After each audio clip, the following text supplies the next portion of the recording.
ಈ ವಿಚಾರವಾಗಿ 30 ವರ್ಷ ಸಿನಿಮಾದಲ್ಲಿರೋನಿಗೆ ನನಗೆ ಗೊತ್ತಿಲ್ವಲ್ಲ ಎಷ್ಟು ಕ್ಯಾಮ್ರಾ ಆನ್ ಇದೆ ಅಂತ, ಇದು ವೈರಲ್ ಆಗುತ್ತೆ ಅಂತ ಗೊತ್ತಿಲ್ವಾ, ಉಲ್ಟಾ ಹೊಡಿಬೋದು ಅಂತ ಗೊತ್ತಿಲ್ವಾ? ನಾನು 30 ವರ್ಷ ಆ್ಯಕ್ಟಿಂಗ್ ಮಾಡಿದವನು, ಅಲ್ಲಿ ಆ್ಯಕ್ಟ್ ಮಾಡೋಕ್ಕೆ ಎಷ್ಟೊತ್ತು ಬೇಕಿತ್ತು ನನಗೆ? ಹೆಂಗಿದ್ದೀರಿ, ಚೆನ್ನಾಗಿದ್ದೀರಾ? I wanted to come to the point. I made a point and I am very happy I made a point. ಇವಾಗ ಯಾರಿಗೂ ಕೂತು ವಾರ್ನ್ ಮಾಡೋಂಗಿದ್ರೆ ಇನ್ನೊಂದು ಹೇಳ್ತೀನಿ ಕೇಳಿಮ್ಮ. ಇವಾಗ ಇಷ್ಟೆಲ್ಲ ವೇದಿಕೆ ಮೇಲೆ ಅಷ್ಟು ಜನ ನೋಡಿದ್ರಿ, ಎಲ್ಲ ನೋಡಿದ್ರಿ, ನನಗೆ ನಮ್ಮ ಹಿಂದೆಯಿಂದ ಹೊಡಿಯೋಕ್ಕೆ ಬರಲ್ವಾ? ಸೈಲೆಂಟಾಗಿದ್ದು ಹೇಳೋಕ್ಕೆ ಬರಲ್ವಾ? ಪಾಯಿಂಟ್ ಅಲ್ಲ. ಚೆಸ್ ಆಡಬೇಕಾದ್ರೆ ನೀವು ನೋಟಿಸ್ ಮಾಡಿರ್ತೀರಿ, ನಾವು ಕದ್ದಿ ಮುಚ್ಚಿ ಚೆಕ್ ಅಂತ ಹೇಳೋಕ್ಕಾಗಲ್ಲ, ಚೆಕ್ ಅಂತ ಹೇಳಲೇಬೇಕು. ನಾನು ಹೇಳಿಬಿಟ್ಟೆ ಹೊಡಿಬೇಕು ಚೆಸ್ಸಲ್ಲಿ, correct? It is not a deceiving game, it's a mind game. ಹೇಳ್ತೀನಿ ನಾನು, ಇಲ್ಲೂ ಚೆಕ್ ಹೇಳಿದ್ದೀನಿ, ಮೇಟ್ ಮಾಡ್ತೀನಿ. ನೆಸೆಸಿಟಿ ಇರಲಿಲ್ಲ. ನೆಸೆಸಿಟಿ ಇದ್ದರೆ ಹೇಳ್ತಾರೆ. ಇನ್ನೊಂದು ಹೇಳ್ತೀನಿ ಕೇಳಿ, ಒಂದು ನಿಮಿಷ. ಈ ರೂಮಲ್ಲಿ ಸಡನ್ನಾಗೆ ಒಂದು ಕೆಟ್ಟ ವಾಸನೆ ಬಂತು ಅಂದ್ಕೊಳ್ಳೋಣ, ಒಬ್ಬನಿಗೆ ಗೊತ್ತಿರುತ್ತಲ್ಲ ನಾನೇ ಬಿಟ್ಟಿದ್ದು ಅಂತ.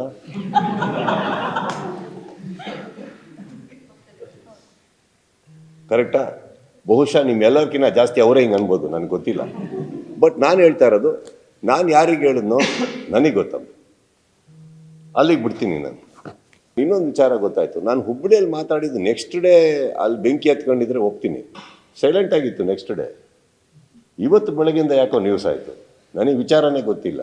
ನ್ಯೂಸಿಗೆ ಕೂತಾಗ ಕೇಳಿದ್ರು ಯಾರೋ ಹಿಂಗೆ ರಿಯಾಕ್ಟ್ ಮಾಡಿದಾರಂತ. ಈಗ ನಾನು ಒಂದು ಪ್ರಶ್ನೆ ಕೇಳ್ತಾ ಇರೋದು, ದಯವಿಟ್ಟು ಹೋಗಿ ಅವ್ರಿಗೆ ಕೇಳ್ಕೊಂಬನ್ನಿ, ನೀವು ಯಾರಿಗೆ ಹೇಳಿದ್ದು ಅಂತ. ನಮಗೆ ಅಂತ ಹೇಳಿ ನಾನು ಅದಕ್ಕೆ ಕರೆಕ್ಟಾಗಿ ಏನು ಉತ್ತರ ಕೊಡಬೇಕೋ ಕೊಡ್ತೀನಿ. ಯಾರ್ದೋ ಸ್ಟೇಟ್ಮೆಂಟಿಗೆ ನನ್ನ ಹತ್ರ ಪ್ರಶ್ನೆ ಕೇಳೋದು ತಪ್ಪಾಗ್ಬಿಡುತ್ತೆ. That means you are disrespecting me.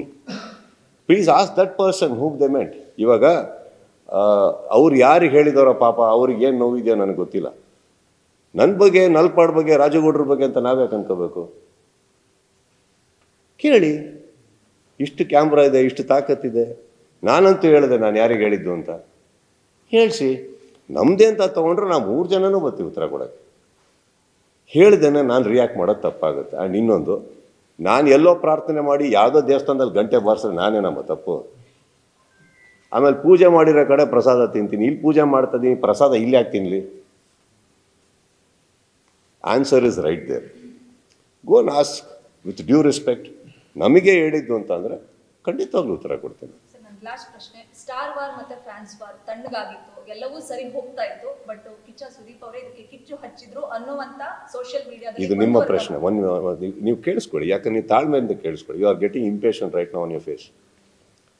Sudeep ಹಚ್ಚಿದ್ದಿದ್ರೆ ನೆಕ್ಸ್ಟ್ ಡೇ ಹತ್ತಬೇಕಿತ್ತು, ನೆಕ್ಸ್ಟ್ ಡೇ ಸೈಲೆಂಟ್ ಆಗಿತ್ತು. ಒಂದು ರಿಯಾಕ್ಷನಿಂದ ಬರ್ತಾ ಇರೋದು ಇದು, ನನ್ನಿಂದಲ್ಲ. ಒಪ್ತೀರಾ ಈ ಮಾತು? ಒಪ್ತೀರಾ ಈ ಮಾತು? ಹುಬ್ಬಳ್ಳಿಯಲ್ಲಿ ಮಾತಾಡಿದ್ದಕ್ಕೆ ನೆಕ್ಸ್ಟ್ ಡೇ ಬಂದು ಕ್ಯಾಮ್ರಾಗಳೆಲ್ಲ ಇಟ್ಕೊಂಡು ಏನೋ ಹೇಳಿದ್ರು. ನೀವು ಕಾದ್ರಿ, ಯಾರಿಗೆ ಹೇಳಿದ್ದು, ಏನಾಯಿತು, ಏನು ನಡೀತು, ಯಾಕೆ ಸುದೀಪ್ ಅವ್ರು ಯಾವತ್ತೂ ಮಾತಾಡಲ್ಲ, ಹಿಂಗೆ ಮಾತಾಡಿದ್ರು ಅಂತ. ಇಂಡಸ್ಟ್ರಿ, ಒಂದು ನಿಮಿಷ ಸರ್, ಒಂದು ನಿಮಿಷ, ಸೃಷ್ಟಿ ಆಗ್ತಾ ಇತ್ತು, ಸ್ಪಷ್ಟತೆ ಬರ್ತಾ ಇರಲಿಲ್ಲ ಸರ್, ಅಲ್ಲಿಗೆ ಬರ್ತಾ ಇತ್ತು. ಅದೇ ಸರ್, ನೀವು ನೀನೇ ಮಾತಾಡಿ. 3 ಪ್ರಶ್ನೆಗಳಿತ್ತು. ಸ್ಪೋಟಿಫೈ ತಂಡ ಕೇಳಿದ್ರ, ದರ್ಶನ್ ಅವರ ಅಭಿಮಾನಿ ಹೇಳಿದ್ರ, ಮತ್ತೆ ಪೈರಸಿ ಹೇಳಿದ್ರ. 3 ಪ್ರಶ್ನೆಗಳು. ಓಕೆ, ಈಗ ನಿಮ್ಮ ಎಷ್ಟು ಮೆಚರ್ಡ್ ನೀವು? ಮೆಚರ್ಡ್ ತಾನೆ, ಬುದ್ಧಿ ಇದಲ್ಲ. ಪ್ರತಿ ಕಡೆ ಕೂತಲ್ಲಿ 45 ಹೊಗಳ್ತೀನಿ, ತಮ್ಮ ಅಂತೀನಿ. ಶಿವಣ್ಣನ ಬಗ್ಗೆ ಯಾವತ್ತೋ ಯಾರೋ ಅಲ್ಲಿ ಕನ್ನಡದ ಬಗ್ಗೆ ಮಾತಾಡ್ದ, ಕರ್ನಾಟಕದಲ್ಲಿ ಬೆಂಕಿ ಹತ್ಕೊಂಡು ಅವ್ರನ್ನ ಎಳಿಬೇಕಾದ್ರೆ ರಿಪಬ್ಲಿಕ್ ಟಿವಿಯಲ್ಲಿ ಕೂತ್ಕೊಂಡು ನಾನು ಮಾತಾಡ್ತೀನಿ ಶಿವಣ್ಣನ ಬಗ್ಗೆ. 45 ಬಗ್ಗೆ ಮಾತಾಡ್ತೀನ? ಅರ್ಜುನ್ ಬಗ್ಗೆ ಮಾತಾಡ್ತೀನ? ದಯವಿಟ್ಟು ಶಿವನ್ಗೆ ಹೋಗಿ ಕೇಳಿ, ಸುದೀಪ್ ಅವ್ರು ನಿಮ್ಗೆ ಆಡಿದಂತ ಅವ್ರು ನಕ್ಬಿಡ್ತಾರೆ. ಓಕೆ, ಇನ್ನೊಬ್ಬರು ವಿಚಾರಕ್ಕೆ ಬರ್ತೀನಿ. ಹೆಸರು ತಗೊಂಡ, ಓಕೆ, ಚಿತ್ರರಂಗದಲ್ಲಿ ಬೇರೆ ಕಲಾವಿದರೇ ಇಲ್ವಾ? ಅವ್ರು ಯಾರು ಯಾಕೆ ಅನ್ಲಿಲ್ಲ ಅವ್ರಿಗೆ ಹೇಳಿದ್ದು ಅಂತ?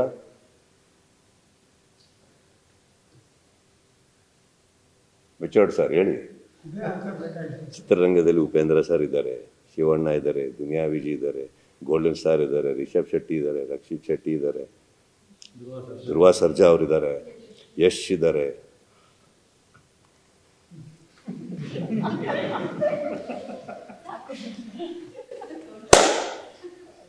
ಒಂದು ಗಂಟೆ ಮಾತ್ರ ಟಂಗ್ ಅಂತದೆ. ಇದು ಆ ದೇವಸ್ಥಾನಕ್ಕೆ ಹೋಗಿ ನೀವು ಕೇಳಬೇಕು, ಯಾಕೆ 5 ಸತಿ ಪೂಜೆ ಮಾಡ್ತೀವಿ ಅಂತ ನನಗೆ ಗೊತ್ತು. ಯುದ್ಧ ಅಂತ ನಾನೇನು ಹೇಳಿದ್ದು ಅದು ನಾನು ಕ್ಲೀನಾಗಿ ಸ್ಪಷ್ಟತೆ ತೊಗೊಳ್ಳಿ. 25ಕ್ಕೆ ರಿಲೀಸ್ ಆದರೆ ಒಂದು ಯುದ್ಧನೇ ಸ್ಟಾರ್ಟ್ ಆಗುತ್ತೆ ಅಂದರೆ ಅವತ್ತು ಪರ್ಟಿಕ್ಯುಲರ್ಲಿ ಸ್ಪೆಸಿಫಿಕೇಶನ್ 25th ನಾನು ಹೇಳಿದ್ದು ಕರೆಕ್ಟ್. ಅವತ್ತೇ ಸ್ಟಾರ್ಟ್ ಆಗೋದು ನಿಮ್ಮ ಪೈರಸಿ. ಅವತ್ತೇ ಸ್ಟಾರ್ಟ್ ಆಗೋದು, ಹಿಂದಿನ ದಿನ ಅಲ್ಲ. That is what I meant. And when I say something, let me tell you, do we always have a line or a name? ಯಾರಿಗೆ ರೀಚ್ ಆಗಬೇಕು ಅಂತ ಹೇಳೋದು. ಇವಾಗ ಎಷ್ಟೋ ಜನ ಸ್ಟೇಟಸ್ ಹಾಕೋತಾರೆ, ಅವರಿಗೂ ಬಾಯ್ ಫ್ರೆಂಡಿಗೂ ಗಲಾಟೆ ಆಗುತ್ತೆ. ಸ್ಟೇಟಸ್ ಹಾಕೊಂಡಿರ್ತಾರೆ, ಓದೋರಲ್ಲಿ ಯಾರಿಗೆ ಹೇಳ್ತವ್ರು ಇವರು, ನಾನೇನಾರು ಮಾಡಿದ್ನ ಇದು ಎಲ್ಲದು ಬರುತ್ತಮ್ಮ, ಅಲ್ಲಿಂದ ಸ್ಟಾರ್ಟ್ ಆಗುತ್ತೆ ಇದು. ಸೊ ಇದು ಏನಾಗುತ್ತೆ, ನಾನು ಯಾರಿಗೆ ಹೇಳ್ಬೇಕು ಹೇಳಿದೆ, ಧೈರ್ಯವಾಗಿ ವೇದಿಕೆ ಮೇಲೆ ಹೇಳಿದೆ ಸರ್, ಧೈರ್ಯವಾಗಿ ವೇದಿಕೆ ಮೇಲೆ ಹೇಳಿದೆ, ಓಡೋಗಲಿಲ್ಲ. ಯಾವ ಆರ್ಟಿಸ್ಟಿಗೂ ಸಂಬಂಧಪಟ್ಟಂಗೆ ನಾನು ಹೇಳಿಲ್ಲ. ಕಾರಣ ಏನಂದರೆ, ಪ್ರತಿ ಕಲಾವಿದರು ನನ್ನನ್ನು ಪ್ರೀತಿಸ್ತಾರೆ, ನಾನು ಅವ್ರು ಅಷ್ಟೇ ಪ್ರೀತಿಸ್ತೀನಿ, ಒಬ್ರಿಗೊಬ್ರು ಪರಸ್ಪರವಾಗಿ ಮಾತಾಡ್ಕೋತೀವಿ, ಎಲ್ರಿಗೂ ಗೊತ್ತು. ಹಂಗೆ ಹೇಳೋಗಿದ್ರೆ ನಾನು ನಾರ್ಮಲಿ ಫೋನಲ್ಲೇ ಹೇಳೋನು, ಏನಾರಿದ್ರೆ ಹಾಗೆಲ್ಲ ಮಾತಾಡೋಲ್ಲ ನಾನು. ನೀವು ಅಷ್ಟಂತೂ ನಾನು ಇಂಟರ್ವ್ಯೂ ನೋಡಿದ್ಮೇಲೆ something one benefit of doubt and respect you people should have. ನೀವು ಹೇಳಿದ್ರಿ 45 ಅಂತ, ಹೆಂಗೆ ಹೇಳಿದ್ರಿ? ಎಷ್ಟು ಇಂಟರ್ವ್ಯೂ ನೋಡಿಲ್ವ ನಾನು ಮಾತಾಡಿರೋದು? ಮತ್ತು ಹಾಗಿರ್ಬೇಕಾದ್ರೆ ಅದು ಸುಮ್ಮನೆ ಎಲ್ಲೆಲ್ಲೋ ಕನೆಕ್ಟ್ ಮಾಡೋದು, ಕನೆಕ್ಟಿಂಗ್ ಡಾಟ್ಸ್. ಯಾರಿಗೆ ಹೇಳಬೇಕು ಹೇಳಿದ್ದೀನಿ ಸರ್, ಹೇಳ್ಬಿಟ್ಟಿದ್ದೀನಿ ಅಷ್ಟೇ. ಸರ್, ನಿಮ್ಮ ಅಭಿಮಾನಿಗಳಿಗೆ ಏನು ಹೇಳ್ತೀರಾ ಅಂತ? ಬಿಕಾಸ್ ಯಾವ ವಿಚಾರದಲ್ಲಿ? ಪೈರಸಿ ನೋಡ್ದಲ್ಲಿ ಯಾರ್ಯಾರು ಮಾಡ್ತಾ ಇದ್ದಾರೆ ಕಣ್ಣಿಗೆ ಕಂಡಲ್ಲಿ, ಖಂಡಿತವಾಗ್ಲೂ ಸರ್ ನಾನು ಅವ್ರಿಗೆ ಹೇಳಿದೆ, ಅವ್ರಿಗೆ ಅದೇ ಹಿಂಟ್ ಕೊಟ್ಟಿರೋದು, ಖಂಡಿತ ಓದಿ ಹೇಳ್ಕೊಂಡ್ಬಿಟ್ಟು ಸ್ಟೇಷನ್ಗೆ ಹೋಗಿ ಅಂತ. You have to bring it to the legal notice. ನಾನು ಏನೇ ಮಾಡಿದ್ರು ಲೀಗಲಾಗೇ ಮಾಡ್ತೀನಿ ಸರ್, 100%. ನಾನು ಅದ್ರ ಮೇಲೆ ಏನು ಇದು ಮಾಡ್ತಾ ಇಲ್ಲ. They have see I need my fan support ಆಲ್ಸೋನು. ಲಿಂಕ್ಸ್ ನಡೀತಾ ಇರುತ್ತೆ, ಎಲ್ಲದು ನನ್ನ ತನಕ ಬರಲ್ಲ. ನಾನು ಇಟ್ಟಿರೋ ಟೀಮಿಂದ ದಾಟ್ ಹೋಗಿರ್ಬೋದು. ಪ್ರತಿಯೊಬ್ಬರು ಒಂದೊಂದು ಲಿಂಕ್ ಬಂದಾಗಲೂ ಲಾಸ್ಟ್ ಟೈಮ್ ಇವರಿಗೆಲ್ಲ ಫಾರ್ವರ್ಡ್ ಮಾಡ್ತಾಯಿದ್ರು, ಎಲ್ಲದು ಮಾಡ್ತಾಯಿದ್ರು. ಅಲ್ಲೇ ಸ್ಟೇಷನ್ ಇದೆ. ನಾನು ಹೇಳಿರೋದೇನು, ನನ್ನ ವೈಯಕ್ತಿಕವಾಗಿ ಫ್ಯಾನ್ಸಿಗೆ ಏನು ಹೇಳಬೇಕು ಹೇಳಿದ್ದೀನಿ. ತೊಗೊಂಡು ಇಮ್ಮಿಡಿಯೇಟಾಗಿ ಕರ್ಕೊಂಡೋಗಿ ಹಿಡೀರಿ, ಮಾಡಿ, ಏನಿದೆ ನಾನು ಲೀಗಲಿ ನಾನು ಬರ್ತೀವಿ ಅಂದ್ಬಿಟ್ಟು. ದಟ್ ಇಸ್ ಇದು ನಂದಂತಲ್ಲ ಸರ್. ನಾಳೆ ಇದರಿಂದ ಎಲ್ಲ ಇಂಡಸ್ಟ್ರಿಯಲ್ಲಿ ಎಷ್ಟೋ ಸಿನಿಮಾಗಳಿಗೆ ಒಳ್ಳೇದಾಗ್ತವೆ. ಇದು ಭಯ ಇಲ್ಲದೆ ಇದ್ದರೆ ಇವೆಲ್ಲ ನಡೀತಾ ಇರುತ್ತೆ ಸರ್. ಭಯ ಇರಬೇಕು. Piracy is a very big thing sir. ಏನಾಗುತ್ತೆ, ಕೆಲವ್ರು ತಡ್ಕೊಬೋದು ಸರ್, ಕೆಲವ್ರು ಸೂಸೈಡ್ ಮಾಡ್ಕೊಬೇಕಾಗುತ್ತೆ ಅವ್ರು ಹಾಕಿರೋ ದುಡ್ಡಿಗೆ. Please try and understand that it's a very big war. And ಇದರಿಂದ ಯಾವ್ಯಾವ ಕೈವಾಡ ಇದೆ ಅದು ನಮ್ಗಳಿಗೆ ಗೊತ್ತಿರುತ್ತೆ, ಅದು ನಾವು ಹ್ಯಾಂಡಲ್ ಮಾಡ್ಕೋತೀವಿ ಬಿಡಿ. ಕಣ್ಣೀರು ಓಡಿಸ್ತೀರಾ, ಅವರೇ ನಿಮ್ಮ ವಿರುದ್ಧ ತಿರುಗಿ ಬಿದ್ದು ಕೆಂಡ ಕಾರ್ತಾರೆ. ಅಂಥ ವರ್ಗದ ಕೆಲ ಸ್ನೇಹಿತರಿಗೆ ಅಥವಾ ದುಶ್ಮನ್ಗಳಿಗೆ ಏನು ಹೇಳ್ತಾರೆ ಸುದೀಪ್ ಸರ್? ಲೈಕ್ ಈಗ ನಮ್ಮ ಸಹಾಯ ತಗೊಂಡಿರ್ತಾರೆ ಸರ್, ನಾವು ಸಹಾಯ ಮಾಡಿರ್ತೀವಿ, ಯಾರಿಗಾದ್ರೂ ಆಗಿರ್ಬೋದು, ನಾವು ಹೆಲ್ಪ್ ಮಾಡಿರ್ತೀವಿ. ನೀವು ಸೈರಮ್ಮ ಅವ್ರು ಹೇಳಿದ್ರು ಫಸ್ಟ್ ಚಿತ್ರದುರ್ಗ ಬಂದಿರೋದು ನಾನು. ಸರ್ ಈಗ ನಾನು ಸರ್ ನಾನು ನೇಮ್ ತಗೋತೀನಿ, ಇಲ್ಲ ಅಂತ ಹೇಳಲ್ಲ. ಒನ್ ಟೈಮಲ್ಲಿ ದರ್ಶನ್ ಸರ್ ಮತ್ತೆ ವಿಜಯಲಕ್ಷ್ಮಿ ಮೇಡಮ್ ಮಧ್ಯೆ ಮನಸ್ತಾಪಗಳು ಬಂದಾಗ ವಿಜಯಲಕ್ಷ್ಮಿ ಮೇಡಮ್ ಜೊತೆಗೆ ಅವ್ರ ಪರವಾಗಿ ನಿಂತು ಒಂದು ಸುದ್ದಿಗೋಷ್ಠಿ ಮಾಡಿ ಅವರಿಗೆ ಸಾಂತ್ವನ ಹೇಳಿದಂಥವ್ರು ಸುದೀಪಣ್ಣ. ಸೊ ಇವತ್ತು ಏನೋ ಬೇರೆ ಬೇರೆ ಮನಸ್ತಾಪಗಳು, ವೈಮನಸ್ಸುಗಳು ಬಂದು ಅವರಿಬ್ರು ಚೆನ್ನಾಗಿದ್ದಾರೆ. ಸೊ ಸರ್ ಮತ್ತೆ ದರ್ಶನ್ ಸರ್ ಮಧ್ಯೆ ಏನೋ ಮನಸ್ತಾಪ ಬಂದಿದೆ. ಇವಾಗ ಅಫ್ಕೋರ್ಸ್ ಗಂಡನ ಪರವಾಗಿ ನಿಂತಿದ್ದಾರೆ. ಬಟ್ ಅವತ್ತು ಕಣ್ಣೀರು ಹೊಸಕ್ಕೆ ಸುದೀಪ್ ಸರ್ ಬೇಕಾಗಿತ್ತು. ಇವತ್ತು ಅದೇ ಕೆಂಡಕಾರೋದಕ್ಕೆ ವಿಜಯಲಕ್ಷ್ಮಿ ಅವ್ರು ನಿಂತಿದ್ದಾರೆ ಅಂತ ಅನ್ನೋದು ನನಗೂ ಅನ್ನಿಸ್ತಾ ಇದೆ ಎಲ್ಲೋ ಒಂದ್ ಕಡೆ. ಸೊ ಇದಕ್ಕೆ ಸುದೀಪ್ ಸರ್ ಏನು ರಿಯಾಕ್ಟ್ ಮಾಡ್ಬೋದು ಅಂತ? ನಾವು ಏನೇ ಮಾಡಿದೆ ಅದ್ರ ಬಗ್ಗೆ ಬೇಡ. ಬಟ್ ಒಂದಂತೂ ಸತ್ಯಮ್ಮ, ಯಾರು ಏನೇ ಇರಲಿ, ತಾವೆಲ್ಲರೂ ನಿಮ್ಮ ಮನೆಯವ್ರ ಪರ ನಿಲ್ಲಬೇಕಾಗಿರೋದು ನಿಮ್ಮ ಕರ್ತವ್ಯ. ಸತ್ಯ ಸುಳ್ಳು ಸರಿ ಆಮೇಲೆ ನೋಡ್ಕೊಳ್ಳೋಣ.